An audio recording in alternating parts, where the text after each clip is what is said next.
এই দুনিয়াতে প্রতিটা মানুষের জীবন তাদের মাথাতে আঁকা লাল দাগের উপরে নির্ভর করে। কারণ এই দুনিয়াতে যেই মানুষের মাথায় শুধুমাত্র একটি দাগ থাকে সে সব থেকে ধনী হয়, আর যেই মানুষের মাথায় তিনটি দাগ থাকে সে সব থেকে গরিব হয়। এই বাচ্চাটা তিনটি দাগ নিয়ে জন্মগ্রহণ করেছিল।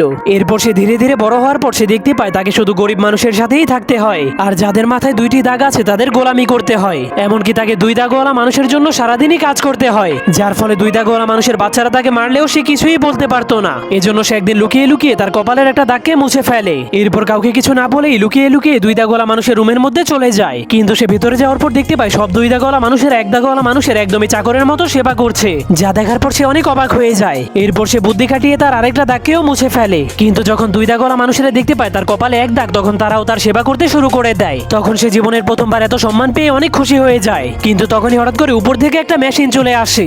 এরপর সকল এক দাগওয়ালা মানুষদেরকে টেনে টেনে উপরে নিয়ে যায়। এরপর সেই মেশিন তাদের মাংসগুলোকে কেটে কেটে তিন দাগওয়ালা মানুষদেরকে খাওয়ার জন্য দিয়ে দেয়। এই জন্যই আমাদেরকে লোভ থেকে দূরে থাকা উচিত।